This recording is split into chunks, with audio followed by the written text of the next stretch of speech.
हरे कृष्णा। एक बार ऐसा हुआ, भगवान श्री राम अपने दरबार में बैठे हुए थे और राम दरबार में हनुमान जी राम जी की सेवा में इतने लीन हो गए कि गुरु वशिष्ठ के आने का उनको ध्यान ही नहीं रहा। सबने उठकर गुरु वशिष्ठ का अभिवादन किया, लेकिन हनुमान जी नहीं कर पाए। वशिष्ठ जी ने श्री राम जी से कहा कि राम गुरु का भरे दरबार में अभिवादन नहीं करके अपमान करने पर क्या सजा होनी चाहिए। तो श्री राम जी ने कहा, गुरुवर आप ही बताइए क्या सजा होनी चाहिए। वशिष्ठ जी ने कहा, मृत्युदंड। श्री राम जी ने कहा, स्वीकार है गुरु जी। तब श्री राम जी ने कहा, गुरुदेव आप बताएं ये अपराध किसने किया है। तो गुरु वशिष्ठ बोले, बता दूंगा राम, पर वो तुम्हारा इतना प्यारा है कि तुम उसे सजा नहीं दे पाओगे। तो श्री राम ने कहा, गुरुदेव राम के लिए सब समान है। मैंने सीता जैसी पत्नी का धर्म के लिए त्याग कर दिया, फिर भी आप मुझ पर शक कर रहे हैं। तो गुरुदेव बोले, नहीं राम, मुझे तुम्हारे ऊपर संदेह नहीं है, मुझे दंड के पूरा होने पर संदेह है। इसलिए यदि तुम ये विश्वास दिलाते हो कि तुम खुद उसे मृत्युदंड दोगे, अपने अमोघ बाण से मारोगे, तो ही मैं अपराधी का नाम और अपराध बताऊंगा। श्री राम जी ने दोबारा से संकल्प लिया, वचन दिया। तो वशिष्ठ जी ने उन्हें बताना शुरू किया कि ये अपराध हनुमान जी ने किया है, और हनुमान जी ने भी चुपचाप स्वीकार कर लिया। तब दरबार में राम जी ने घोषणा की कि कल सायंकाल के समय सूर्य के तट पर हनुमान जी को मैं स्वयं अपने अमोघ बाण से मृत्युदंड दूंगा। हनुमान जी के घर जाने पर उदासी की अवस्था में माता अंजनी ने देखा तो वो चकित रह गई कि मेरा लाल महावीर, अतुलित बल का स्वामी, ज्ञान का भंडार आज इस दशा में। माँ ने उससे बार बार पूछा, पर हनुमान जी वो तो बिल्कुल चुप रहे। तो माँ ने उन्हें अपने दूध का वास्ता देकर पूछा। तब हनुमान जी ने बताया कि माँ, ये सब कुछ अनजाने में हुआ है और मेरे साथ ऐसे ऐसे हुआ। गुरु वशिष्ठ आए, मैं श्री राम जी की सेवा में लीन था और मैं उनको प्रणाम नहीं कर पाया, जिस वजह से ये सारा प्रकरण हुआ। तो माता कहती हैं कि और जानती भी हैं कि हनुमान को संपूर्ण ब्रह्मांड में कोई नहीं मार सकता, पर भगवान श्री राम के अमोघ बाण से भी कोई बच नहीं सकता।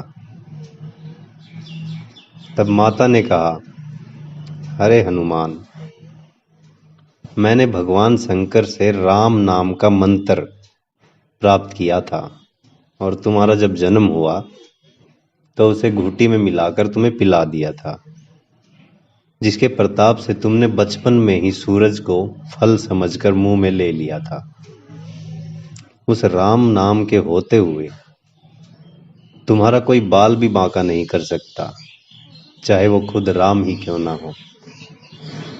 राम नाम की शक्ति के सामने राम की शक्ति और राम के अमोघ बाण की शक्ति सारी खत्म हो जाएंगी, उनका कोई महत्व ही नहीं रह जाएगा।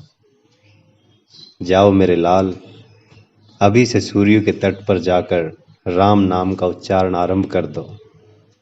माता के चरण छूकर हनुमान जी सरयू नदी के किनारे पर चले गए और वहां बैठकर राम राम राम रटने लगे।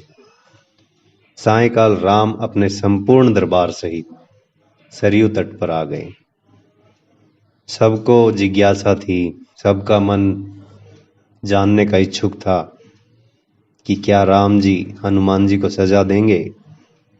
लेकिन जब श्री राम ने बार बार राम बाण, अपने महान शक्तिधारी अमोघ शक्ति बाण हनुमान जी के ऊपर चलाए तो उन बाणों का कोई भी असर हनुमान जी के ऊपर नहीं हो रहा था।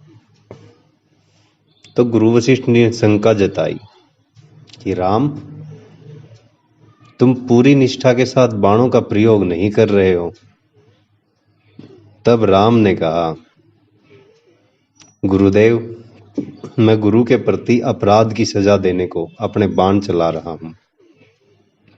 उसमें किसी भी प्रकार की चतुराई करके मैं कैसे वही अपराध कर सकता हूं। तो फिर गुरुदेव ने पूछा, तो तुम्हारे बाण काम क्यों नहीं कर रहे? तो श्री राम ने कहा, गुरुदेव, हनुमान राम राम की अखंड रट लगाए हुए हैं और मेरी शक्तियों का अस्तित्व राम नाम के प्रताप के समक्ष महत्वहीन हो रहा है। इससे मेरा कोई भी प्रयास सफल नहीं हो रहा। आप ही बताएं गुरुदेव, मैं क्या करूं? गुरुदेव सोच में पड़ गए। कुछ देर बाद बोले, हे राम, आज से मैं तुम्हारे साथ तुम्हारे राज दरबार का त्याग करता हूं और अपने आश्रम जा रहा हूं, जहां मैं भी राम नाम का निरंतर जप करूंगा। जाते जाते गुरुदेव वशिष्ठ जी ने घोषणा की, हे राम, मैं ये जानकर, ये मानकर, ये घोषणा कर रहा हूं कि स्वयं राम भी राम नाम से बड़ा नहीं है। राम नाम महा अमोघ शक्ति का सागर है।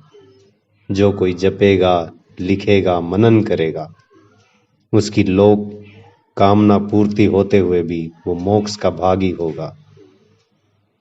तभी से राम से बड़ा राम का नाम माना जाता है। कहते हैं ना, वो पत्थर भी तैर जाते हैं जिन पर श्री राम का नाम लिखा होता है। मैंने सारे मंत्रों की शक्तियों को राम नाम के समक्ष बहुत छोटा माना है। तो आज राम नाम की महिमा का ये आपके पास पाठ किया गया या बताया गया कि भगवान से बड़ा भगवान का नाम होता है। हरे कृष्णा।